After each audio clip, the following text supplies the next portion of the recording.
Hey everybody, I figured I would show you how to make my strawberry cake pops with a vanilla chocolate on top of them, and then we're going to sprinkle some of the extra cake on top of that just for a little bit of decoration. These are really great. They work well for Valentine's Day and they work well for any other holiday too. But since they're pink, I decided that I would share with you guys this recipe for Valentine's Day so you can make them for someone special. You can turn these into a bouquet. You can put them on a platter. I have a platter here that I have used some cute little Valentine paper for, and I have a heart dish that I'm going to be placing these cake pops on when they are done. First step that you need to do with the cake pop recipe is you want to take your cake mix and you want to go ahead and make it per directions on the box and cook your cake and then let it cool. Mine are already cooled. I have them right here. They're still in their pan.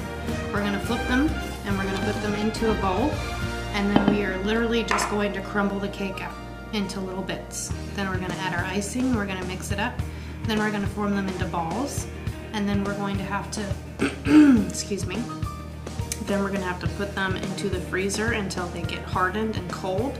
This will help the vanilla chocolate that we're going to be putting over it harden a little bit faster. So if you're ready, I'm ready. Let's get going. Alright, so as you can see, I have taken my cake and I have crumbled it up. I have tried to get all the big pieces, and you want to make sure that it's all crumbled up nicely. It doesn't really per se matter, but it mixes better if you have the same consistency through your crumbs. Now we're going to be taking our icing, and I only did one 9-inch round in this bowl because it's not a very large bowl. So we're going to be taking half of our icing. We're going to dump it in there, we're going to mix it up, and then we're going to be on to making our little balls. And then we're going to have to pop those into the freezer for probably about 10 minutes, just long enough for them to get cold. Alright, so once you have your cake and your icing mixed up, you're going to want to use a tablespoon scoop.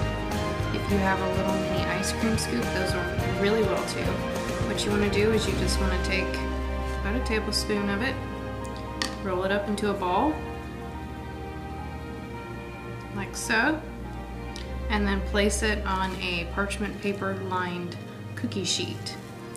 The parchment paper is going to come in handy when we go to put our almond bark, vanilla almond bark, onto the outside of the cake balls. That way it doesn't make a big mess on the pan, it's easier to clean up, and they're easier to get off that way. Go ahead and get the rest of these done, and then once they've come out of the freezer from being in there for 10 minutes, I'm going to show you how to cut up the almond vanilla bark and then how to melt it, and then we're going to be dipping them in there, and then we're going to allow them to dry and harden. And then after that, I'm going to put some on my platter. When it comes to cutting your bark chocolate, you're going to want to use a pretty hefty sized knife. It makes it easier to cut. You're just going to simply go like this and push down, like so. Okay, so we're gonna have to chop this, right? So you go like this and you just break it down. Pretty simple. So you get these little like shreds and it falls apart, basically. So then we're gonna go ahead and get all this cut up.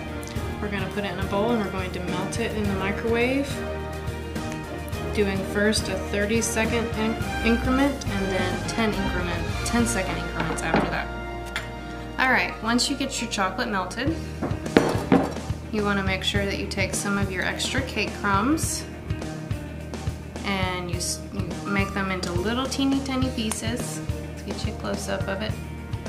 There you go. You want them to be somewhat small because they're just going to be decoration on the top of our cake pops. Okay. So now, I'm going to be using a fork. You don't want to stab the cake pop, you just want to rest it on there. You're going to put it into the chocolate, flip it over.